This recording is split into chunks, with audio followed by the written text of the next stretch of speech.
Hey guys, want to talk about friction today. Friction is that thing that slows us down in whatever we're doing. And here's a couple definitions for you real quick. The resistance that one surface or object encounters when moving over another, or the action of one surface or object rubbing against another. You know, if you rub your hands together, your bottom hand slows down your top hand.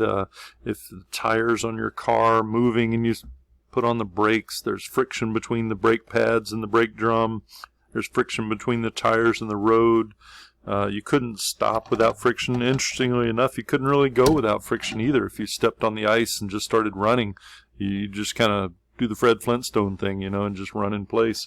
So friction is bad, but it's also good. We couldn't live with it. We couldn't live without it. So it's an interesting thing. Anyway, here's a couple things you should know about friction. Friction always opposes motion. All you have to do is draw a backward arrow. If the object is moving to the right, then you need to draw an arrow to the left to represent that friction. And it's really that easy. There's nothing big and scary here about this at all. With the force diagrams, or what we need to do, you got some kind of object and somebody's pulling it this way with a force. All you need to do is to create a second force that resists that pulls backward. It slows it down. It takes away speed or acceleration. And F sub F is what we usually call that, the frictional force. And to calculate the frictional force, all you have to do is to multiply mu times the normal force. Now, mu is what we call the coefficient of friction. It's a number that says how much friction is there going to be between a brick and a piece of concrete, or a brick and a piece of wood, or a piece of wood and a piece of steel. Different materials slide differently, so we need a number that says how much friction are we talking about. And you can look up a table. It's called the the coefficient of friction table. It looks something like this.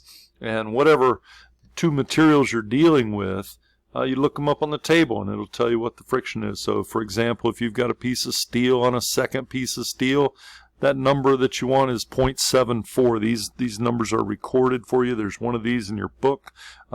If it's a problem on a test or a LOP or something, it's going to give you that number. Okay, you're not expected to know these. You don't need to memorize them or write them down on your card, anything like that.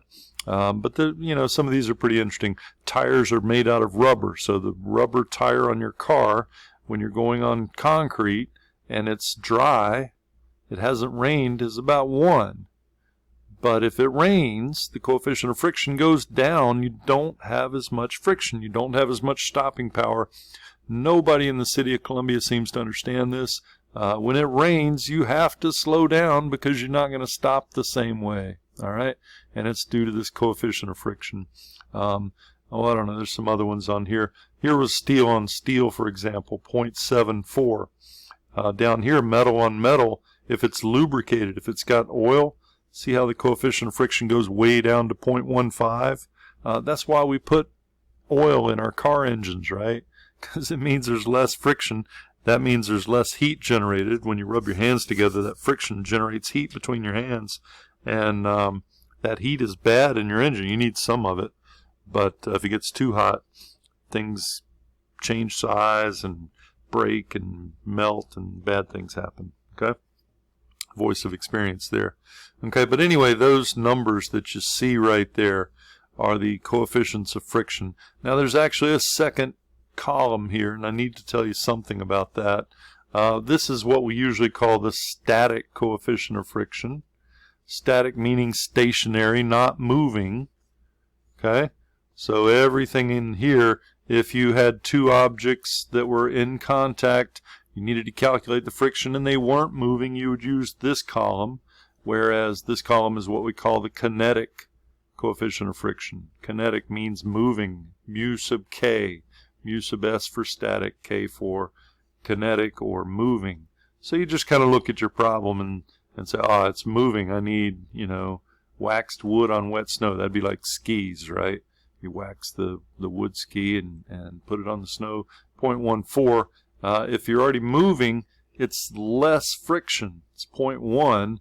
If you're not moving, it takes a little bit more to get it moving, and that's that whole idea behind this less than equal sign right here. The force of friction is less than or equal to mu times the normal force. You look up the number, you get the normal force.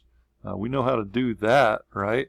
The other arrows that we could draw in here would be the gravity down and the normal force up. So if I were to sum the forces in the y direction, set that equal to mass times the acceleration in the y direction, I'm only thinking about the up and down arrows here, I would have the normal force minus mg, and the acceleration up or down is 0. There's nothing pulling it up or down. Gravity pulls down, table pushes it up. Those cancel out in this case. And I don't have to, I don't get an acceleration. So the normal force is equal to the weight. And what does that mean? Well, it means that usually on a flat surface, I can come over here and say mu, and the normal force is going to be mg, and just use that. Okay? Now the time that you want to be careful about that is if there's any other kind of force pushing up or down. Okay? I'm going to change colors here and put one more arrow on this thing. If somebody were pushing down, I didn't change color at all, did I? If somebody were pushing down, so here's an extra arrow right there, dang it, come on. Blue, nice, okay? So now I've got a blue force that's like that. You can see that I'd have to come in here, and I wouldn't get 1, 2 forces. Now I've got 1, 2, 3 forces. And that downward force would be one more thing to go in there. So now the normal force would actually be mg plus F. If somebody's pushing down, then the normal force has to push up more. The floor, the table has to push up more to resist that and keep it from going out. So if somebody's pushing up or down, then you've got to think in the y direction and come through here and calculate the normal force. And then you could finally say, fine, my frictional force is equal to or less than equal to mu times the normal force, and take either mg if it's, if I don't have the F, or mg plus F if I do, and drop how much ever of this you need in right there for the normal force and get that. 9 times out of 10, if it's a flat surface, then this mu mg will work, because the normal force is equal to mg. Those are going to cancel out, multiply by the mu, and you got your frictional force, and you put that on. All right.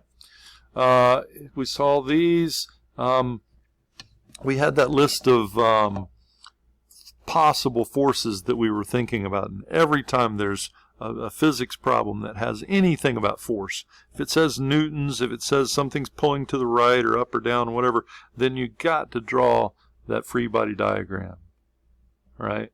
And you come in here and you just draw a little box, and then you start running down this list and saying, do I need to consider gravity? Well, gravity always pulls down, so it would always be a good force to put on there. But sometimes this thing's sitting on a table and the normal force is there, and if those cancel, then I can kind of forget about those. Sometimes I need these first two, gravity and the normal force, and sometimes I don't. All right, but that's the question you're looking at every time you work one of these. Do I need to put gravity in my picture? Do I need to put the normal force on my picture? Is there a string? Do I have a tension? Is there a string that's pulling left or right or up or down or something? And if so, you'd come in here and put it on in your picture. Okay, maybe the string is pulling to the right. Okay, and you put it in there. All right. The downhill pull, we talked about that last video with the inclined plane problem. This one's not on an inclined plane. This is a flat surface, so I don't need the downhill pull. If it looked like this, then I would, right? I would come in here and say, give me a DHP on that thing. Maybe there's a string pulling uphill, and I don't really need to think about the gravity and then the normal force, because I've already broken those apart, and part of it's here in the normal force. The other part's going to go in this friction, and I'll show you how that works today. But this is the fifth force that we kind of run through this list every problem we step up to. Say, do I need friction? Well, yeah. If the problem says anything about friction, if it gives you a coefficient of friction, that means you have friction and you need to put it in there. So if this problem right here said mu equals 0.6 and the box is moving to the right, then it would be time to draw one more arrow on your picture and say, friction is fighting me. It's pulling back to the left. It's a backward force. It points opposite the direction of motion, however you want to say that. And this one I could look at and I could say there's no other vertical forces. mg and the normal force cancel out. So therefore this is going to be equal to mu mg. Okay? And it would be that easy. You just drop one more arrow on the picture. Down here, that friction would fight downwards. I'm assuming that I'm pulling the box uphill. Alright, so direction of motion is uphill. I need to draw a backwards arrow, one that points opposite the direction of motion. Label it F sub F, and I'd have that. Now it's not mu mg there. We'd have to do something a little bit different. I'll show you how to do that. But you can see that when I sum the forces, set that equal to mass times the acceleration in the x direction. And like we talked last time, my x direction is parallel to the slope and the y direction is perpendicular to it. I've rotated that coordinate system there, but I've got t, I've got the frictional force, and I've got the downhill pull. Those three are either speeding up the block or slowing it down, so I got to put those three. Order doesn't really matter. And t is in the direction of motion, which I'm going to call positive. So t is a positive term. The downhill pull is fighting backwards. It's slowing it down. It's taking some of that acceleration away, as is the friction. The friction is always negative. Okay? That frictional term always needs to have a negative sign in front of it. And the downhill pull depends on which way the box is moving. You could have a situation where the box is moving downhill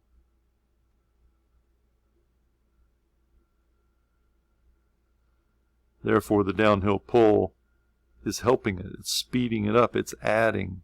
It would be a positive, but the friction is still fighting it, slowing it down. Okay, so you got to draw the picture every time. These are the usual suspects. You need to put those, kind of run through that little list. It wouldn't hurt to have that little list on your card. At the end of this, I'm going to have a little bit of a shortened version of that list. The last one here that I haven't said anything about yet is maybe there's some kind of external force. Maybe Joe is pushing on this box right here. Okay, and that's F sub Joe or something. Okay, if the problem talks anything about an external force or an other force, you got to put that into. But kind of run through that list of 6 possibilities there. Every problem you get. Now, I thought we'd just do a couple of these real quick, and you could see how it goes. All right. So for this first one here, we've got a 20 Newton force to the right. I'm going to get busy. That's one of those external forces. All right.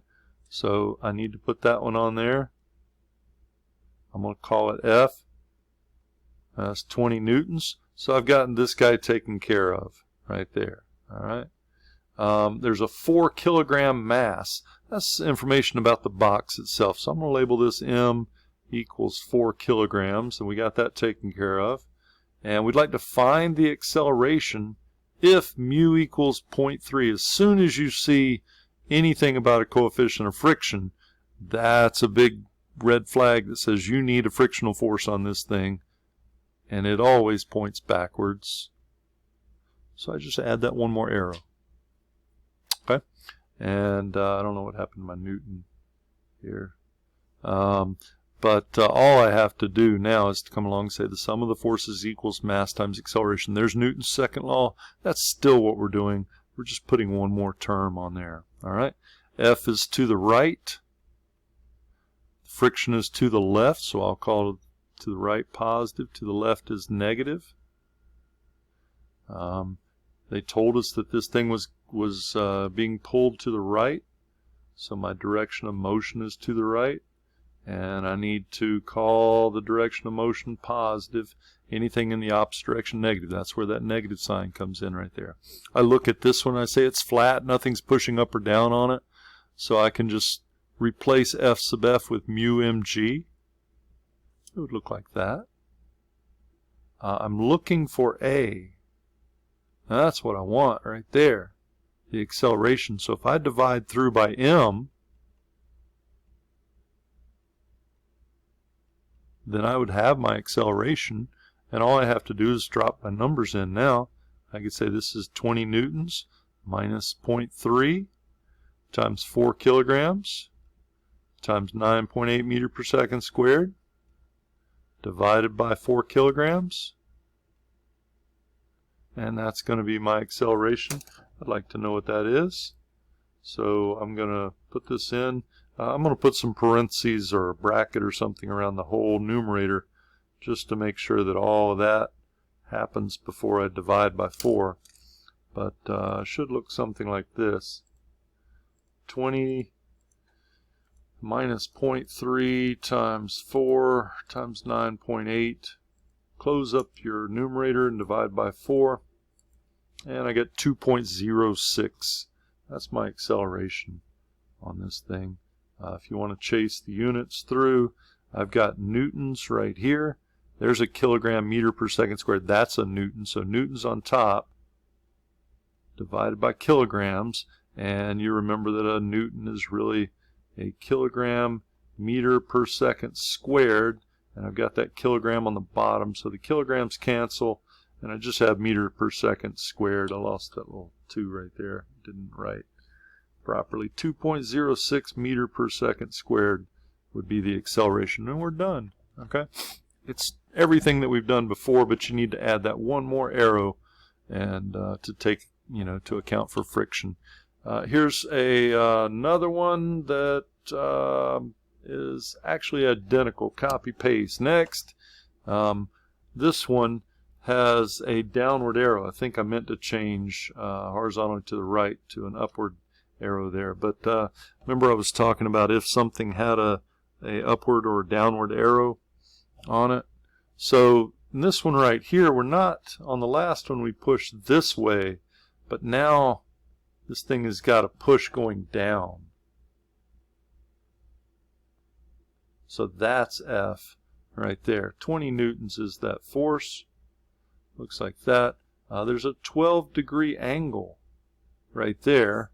So that would be, this much is taken care of. I got the 20 newtons in there. The angle's okay. 4 kilogram mass. Same box that we had last time. And the coefficient of friction is still 0.3. So that means I got to have a frictional arrow, frictional force. Frictional force is always going to fight motion. Now the direction of motion on this thing is going to slide across the floor to the right if it goes anywhere. If the friction's strong enough, it'll just stop it in its tracks and nothing will happen. That's not very interesting, but it certainly happens. So what we want to do is say, well, what's the acceleration in this one? This is the same box, same force we had last time, but we got an acceleration of 2.06. I'm betting it's going to be a little bit less this time. Why? Because I'm pushing at a downward arrow, and that means two things. One, I'm not pushing as hard to the right. Some of my force is pushing to the right, and some of it is pushing down. So I'm not getting as much force in the direction of motion. I'm going to have a smaller acceleration. Furthermore, since I'm pushing down on the box, the floor has to push up more. That means there's going to be more friction. That's going to slow it down some more. So we're going to get something less than 2 here. 1.5 or something. I don't think it's going to be a big deal. But let me walk you through this one real quick. This is a two-dimensional problem. And as with all two-dimensional problems, you got to break it up into 2 dimensions. Okay? So first up, I'm going to come through here and say the sum of the forces in the y direction are equal to the mass times the acceleration in the y direction. All right. The object here of doing the y direction, I guess I should have. Okay, let me put it down here. We're going to do the y direction, and what we want to do is to find the normal force, F sub n. So I do need to put in gravity, because that's a y direction force. I'll put that right there. I do need to put the normal force right here, and the reason I need to put those in is because they don't cancel each other out. Now I've got this little piece right here. Now I've got 3 vertical arrows. I've got 3 things that are pushing up or down on this. It wouldn't hurt to come in here and draw another picture and say, well, there's my normal force, and here's the weight, and here's this this little, I'm going to call it F sub y, that downward push from that. Well, we can find that pretty easily. This would be opposite the 12-degree angle, so I'm going to put F sine theta right there. That would be 20 times the sine of 12 degrees is that downward force. You wouldn't have to do this on the side. You could come in and do it 20, you know, leave it in your problem, but whatever. 20 sine 12, that's about 4.2 newtons that we're pushing down on this thing. All right. So when I come over here and I sum the forces in the y direction, I guess I already wrote that, equals mass times the acceleration in the y direction, I got those 3 forces. I got the normal force minus mg minus f sub y, which we already said was f sine theta, or I have the number there. I could do that too. Okay? And we're looking for the normal force, so I need to add this term and that term to both sides.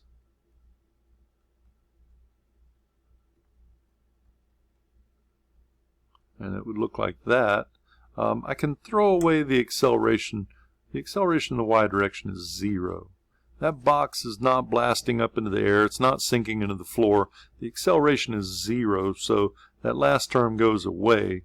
And I could just come in here and say 4 kilograms times 9.8 meters per second squared. And to that I need to add 20 newtons. Oh, I've already got the number, don't I? We could just put the 4.2. I'm already halfway in. Sine of 12 degrees, and I punch the whole thing up. 4 times 9.8 plus 20 sine 12 would be 43.4. That's my normal force. Okay. If I wasn't pushing down on it, I would just have 4 times 9.8. I'd just have the weight, and the normal force would be 39. But I'm pushing a little bit harder down. That makes the normal force go up, which makes the friction go up. I already forgot the number. Don't want this one. I want the 43.4. Come back here. There we go. 43.4 newtons is my normal force. Now, I'm going to tell you the honest truth here. The only time we care about the normal force is if we're thinking about friction. I want to calculate the x direction on this thing. I need to know what the friction is, and that's going to be equal to mu times the normal force. I can't go mu mg here because I got that third vertical force. All right, you got to be careful with that. Usually it's mu mg. Here it's not because we're pushing down on the normal force went up. All right, but it's time to come in here and say sum of the forces in the x direction equal to mass times the acceleration. And this is what's going to give us the forward acceleration of this thing. I'm looking for forces that push left or right. Of course, we already got this guy right here. So I'm going to change this color to black. It got everything, didn't it? Well, we can live with that, I guess. Maybe just delete all that, and I'll draw another one. How about that? Ha!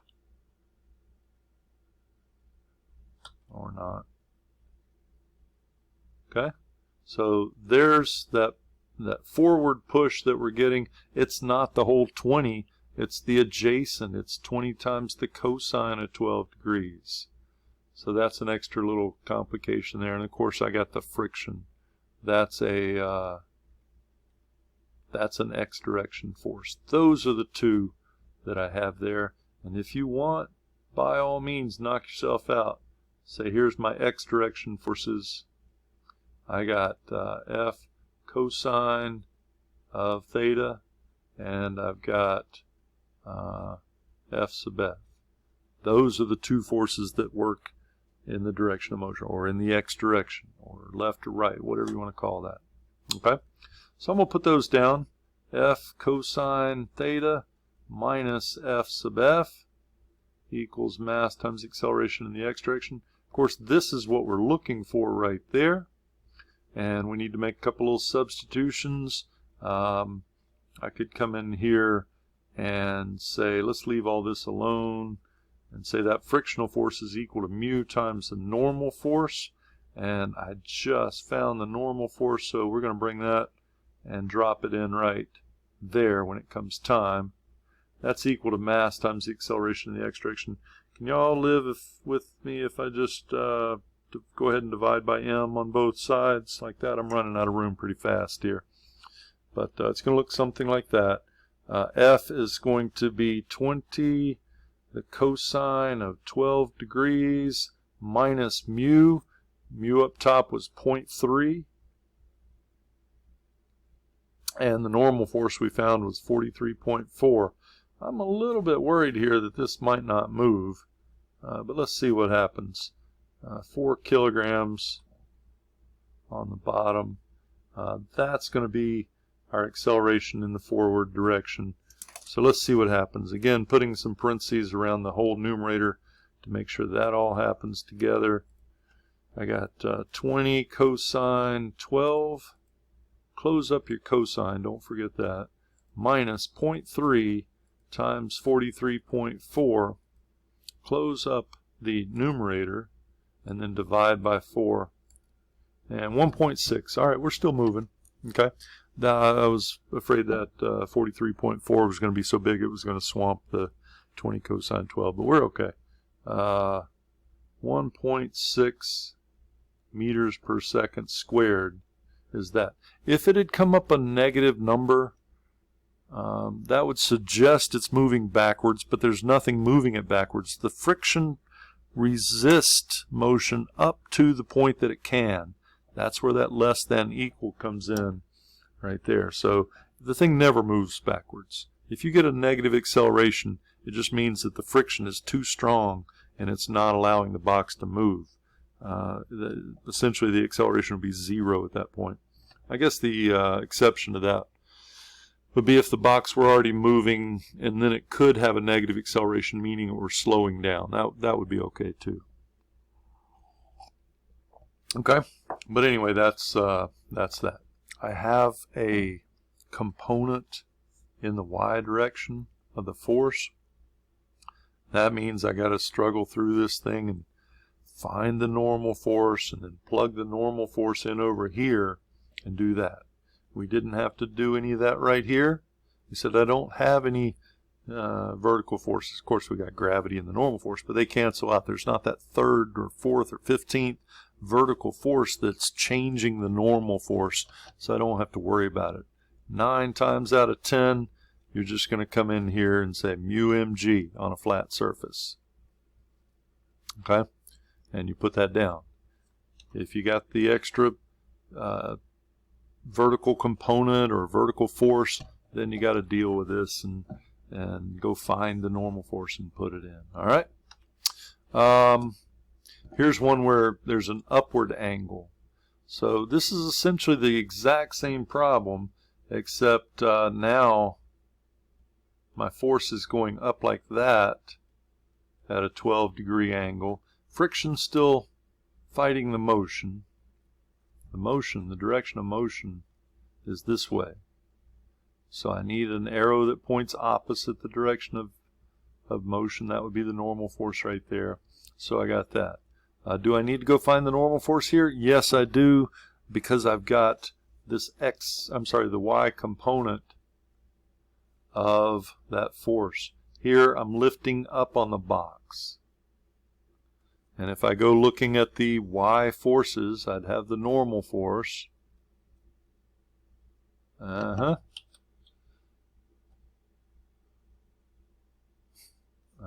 man.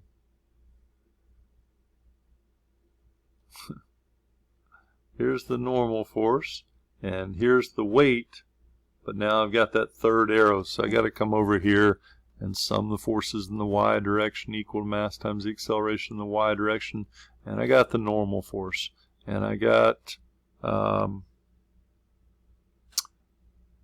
got the F sub y right there, this guy, and then I've got minus mg. It's pointing down.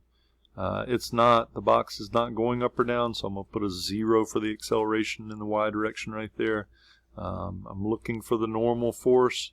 That's going to be equal to mg minus the thing right here. This is going to have a smaller normal force. If I'm lifting up on the box, then I don't have to, then the floor doesn't have to do as much. I'm doing some and the floor is doing the rest. And so I get a smaller normal force. The only reason I care is because of the friction. That's going to be equal to mu times the normal force, and now my normal force would be mg minus f sine theta. And that's what I need from the y direction. Okay, that's what I was looking for right here.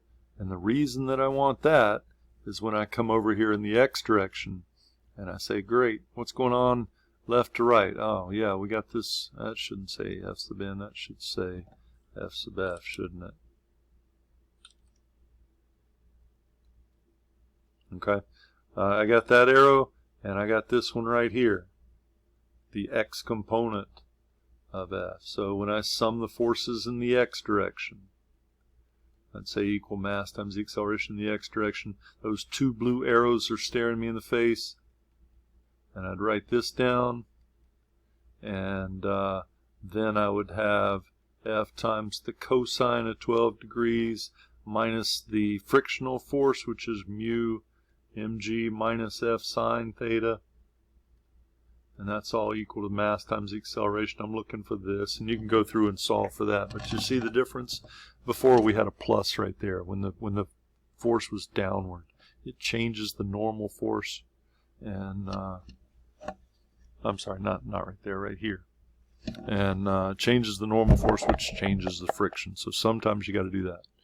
Normally, just go mu mg. Here's a good example of mu mg. I got a string over a pulley. I believe we did this problem without friction, so let's do it now with friction. Here's a string tying two blocks together. I'm going to call one of them mass 1 and one of them mass 2, just to make sure I don't get this tangled up here. Says that a 4 kilogram mass, hanging mass, extra word there, a 4 kilogram hanging mass, so that's this guy, pulls a 2 kilogram mass on a table. That would be that one. Okay, we'd like to find the acceleration of the whole system if the coefficient of friction is 0.3, and of course that's a reminder that yes, we do need to think about friction on that block. We don't need to put it down here because it's not touching anything. Okay, so if I go get my little list of 6 usual suspects and start running through them, then I could think about the forces on this block, and I'd have up to 6 or 7 or how many ever forces there are, but getting them off of that list, I'd have to do it here too. I'm going to end up with 2 equations because I have 2 blocks. So the first one was gravity. Do I need to put on the gravity? If I do, I need to put in the normal force, and of course those are going to cancel. Let's just leave that off. Do I have a tension? Yeah, I got a tension. I got a string right there. Do I have friction? Yes. Mu reminds me. So those are the 2 that I need to worry about here. Is there an external force? Is there a guy? Is there a car engine? Is there a winch? No, nothing like that. Okay. Is there an inclined plane? Do I need a downhill pull? No, it's on a flat surface. So I just have these 2 forces, and I can go ahead and build the equation. Some of the forces on mass 1 are equal to mass 1 times A, and that would be T minus F sub F equals M1A. We want to go through here and fill in everything that we can, get this simplified down as much as we can. But because this is on a flat surface with no extra vertical forces, I can just replace F sub F with mu mg. It would look like that. I've got a bunch of these numbers. Here's 0.3 times 2 kilograms times 9.8 meter per second squared. That's equal to 2 kilograms times A. Okay, I don't know everything here, but this term, I'm going to put right here, negative 0.3 times 2 times 9.8, and let's compact all those numbers into a negative 5.8. There's my negative sign, 5.88. That's equal to 2a. So that's about as simple as I can get that thing right there. And again, that just governs this box. I've got two forces on it, 1, 2, one's to the right, one's to the left, and I made up an equation for it. All right, we need to do a similar thing for box 2. So I come in here and I go through my 6 usual suspects. Do I have gravity? Yeah. Do I have a normal force? No, there's no surface, there's no table, no ground here pushing up. So this time I definitely need weight, because that's what's driving this whole system. Do I have a string? Sure. Tension's pulling up. Is there a downhill pull? No, it's not on an inclined plane. Is there friction? No, it's not touching anything. Is there an external force? No, there's no guy jumping up and down on it. There's no winch. There's no motor. This is it. I have those two. But I'd come in here and say the sum of the forces on mass 2 are equal to mass 2 times A. I'm looking at this. I see 2 forces, so I need to list those 2. T M2G equals M2A. Now I need some signs here. And that means I got to think about a coordinate system, and like we talked last time, the coordinate system has to tie these two boxes together. We've already created a coordinate system for this guy. Right here. See how we called T positive and the friction negative? We already have a coordinate system. We said to the right is positive because that's the direction of motion. And when I come down here to this box, it's going to move down. As this box slides to the right, this one's going to go down. So the coordinate system is already fixed. We can't change it at this point. T is pointing opposite the direction of motion, so it's a negative sign. And M2G would have to be in the direction of motion, positive. It's speeding it up. T is slowing it down. So I'm looking at that right there. When I build this thing, I got negative T. Don't know what T is. The mass was 4 kilograms. G is 9.8 equals 4 times A. 4 times 9 would be 36, and another 3.2 would be 39.2 is equal to 4A. Okay, so I can't do anything with this equation because there's two unknowns. T, that's not a 7, that's a T. And A, there's two unknowns down here. T, A, two unknowns. So it's time to do a simultaneous equation on this thing. And again, the best way generally, almost always, to do these is just to stack them up and add. T minus 5.88 equals 2A. Right underneath it, write the other one, negative T plus 39.2 equals 4A. Oh, that's not good. Can you move over? Yeah. Like that. And I just want to draw a line. The T's cancel out. If the T's don't cancel out, you've done it wrong. Go do it again. All right? When I come in here, I've got 39.2 minus 5.8, and that's a 33.4. Adding straight down 2A and 4A would be 6A. I need to divide by 6, and that's going to be about 5.5. 5.56, somewhere in there.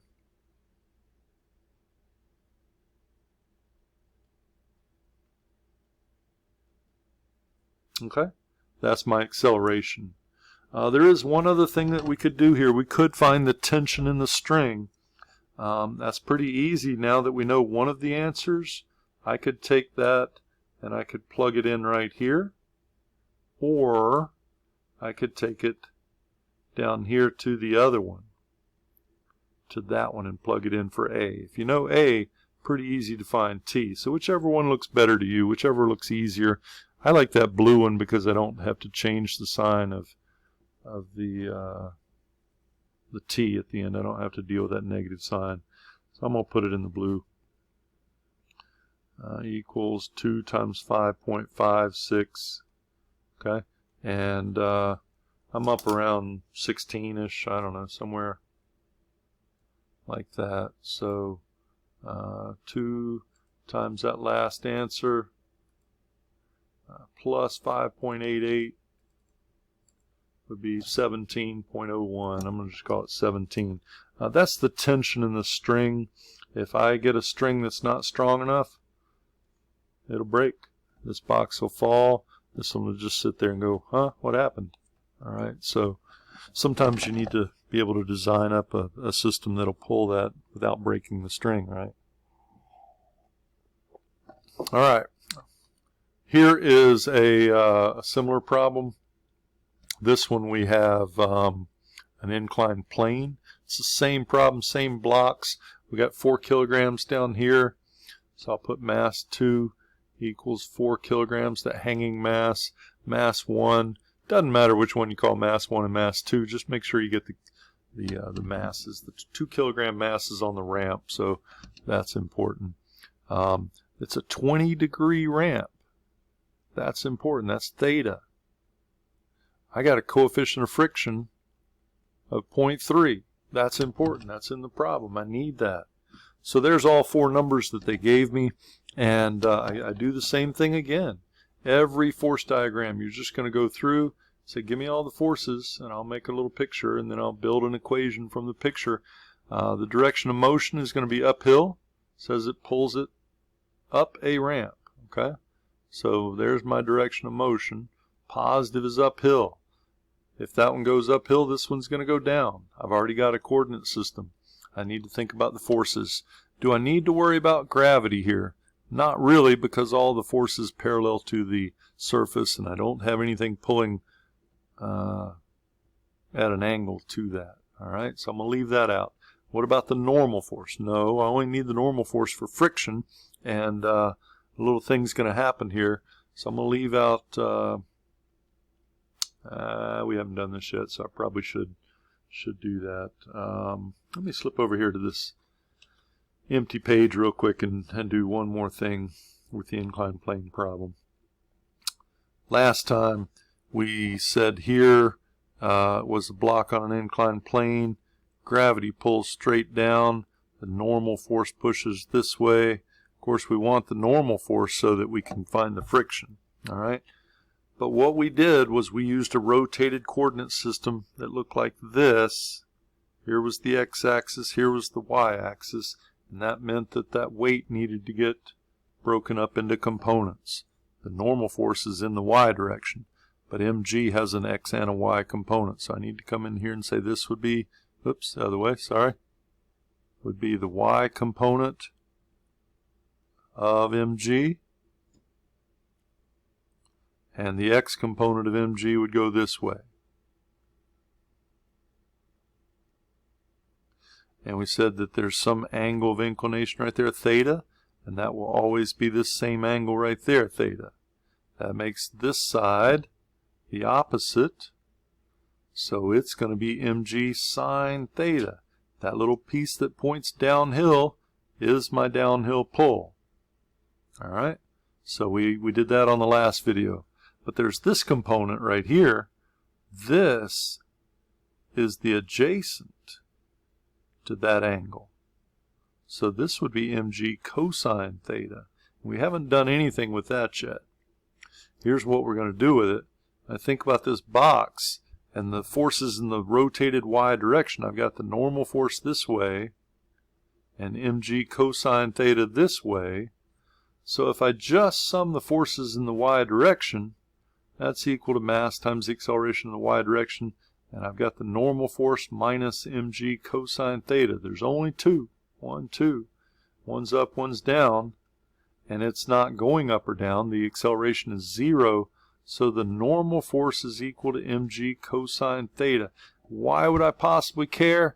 Because I want to come along and say the frictional force is equal to mu times the normal force. And I'm going to take all this and lump it in right there, and that's going to be mu mg cosine theta anytime it's on a slope, as long as you don't have any other vertical forces. All right, if somebody were pushing down on the box, up on the box, you'd have to draw another picture and build another thing. But 9 times out of 10, this is the friction on a slope.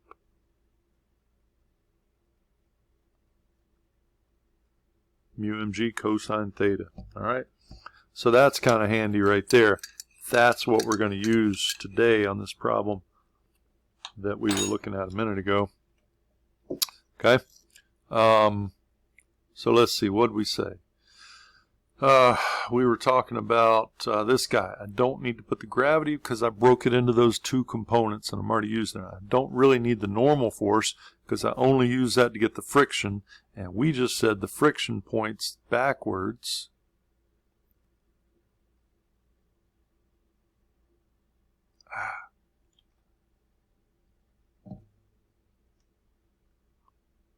And that it's going to be equal to mu mg cosine theta. Okay, that's all you got to do. Draw an arrow downhill, call it mu mg cosine theta. Okay, do I have a string? Yep. Got a tension pulling this thing uphill, so I need that. What about a downhill pull? Oh yeah, I got a downhill pull too. Okay, so see how that little list of 6 possible forces can kind of keep you going straight here. Do I need gravity? Do I need normal force? Do I need friction, tension, downhill pull? Is there an external force? Is somebody pulling on it?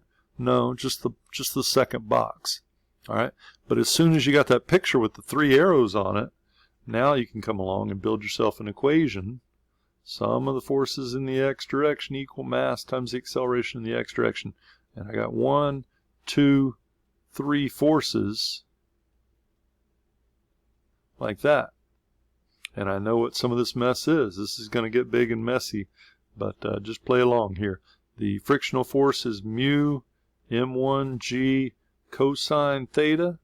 The downhill pull is mg m1 g sine theta, and that's equal to m1a sub x. I don't really need the x here.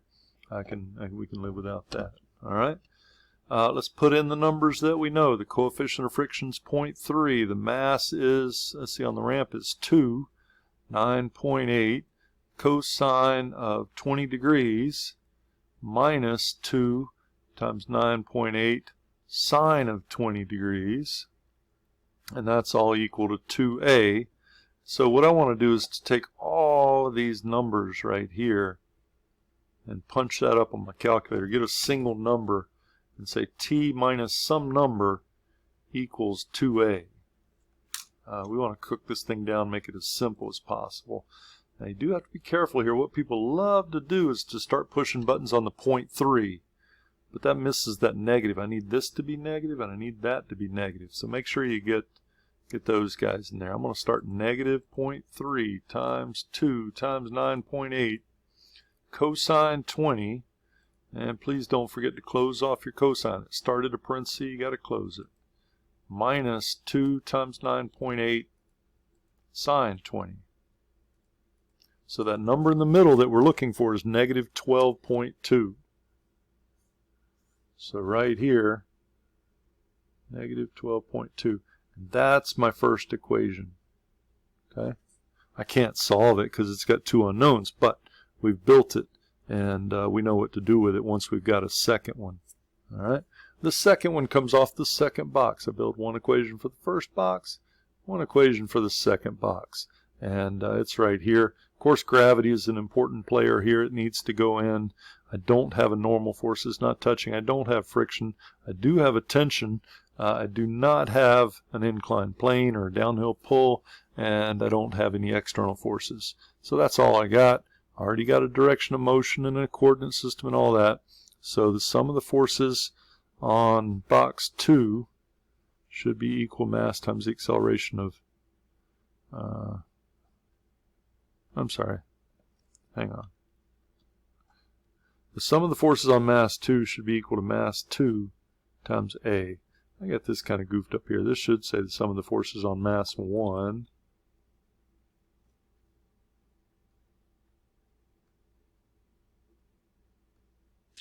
right here, not X. It is X. That's fine. It's not wrong, but we don't really care what it is. Anyway, pretend that says 1 and this says mass 1. We don't care about the X. All right. Because the string doesn't stretch at all, accelerates at the same rate. Anyway, when I do this, I got a negative t plus m2g equals m2a. Negative because this one is fighting it's slowing it down. It's fighting the motion. This one's speeding it up. So I've got that. Here's negative t plus 4 times 9.8 equals 4a. Negative t plus 39.2 equals 4a. I've got a second equation right there. I want to stack those two up and add them, and we'll have our solutions pretty quick right here. Let me just put it right underneath. This is a little bit sloppy, but I'm going to put it right here.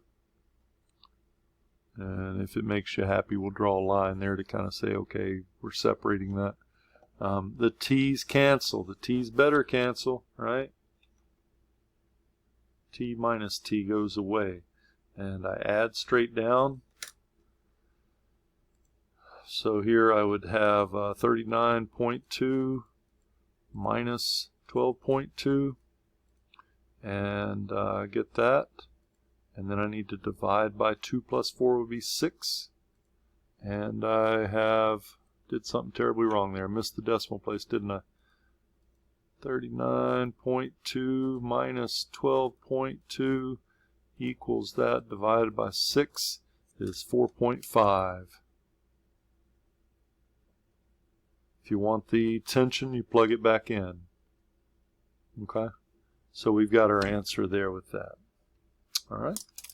Got one more thing I wanted to show you here. There is a kind of friction that we call air resistance or drag or water resistance. It depends on what you're moving through. I don't want to go big into this, but I want you to have seen this. We certainly know how to do it. All semester long we've said ignore air resistance, and sometimes that's not a very good assumption. Well, here's how you do it. The drag force is equal to 1/2 CA rho V squared. And here are those variables. C is the drag coefficient. You look it up on the table.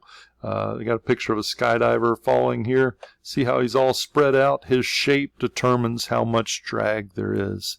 If he just points his head straight down, he's going to have a different shape. Long, skinny objects move through fluids very well. Fluid meaning air or water or any kind of fluid. But he's all spread out, and that changes his drag coefficient. You'd have to look that up on a table that's in your book. The cross-sectional area, by spreading himself out, he made his cross-sectional area bigger.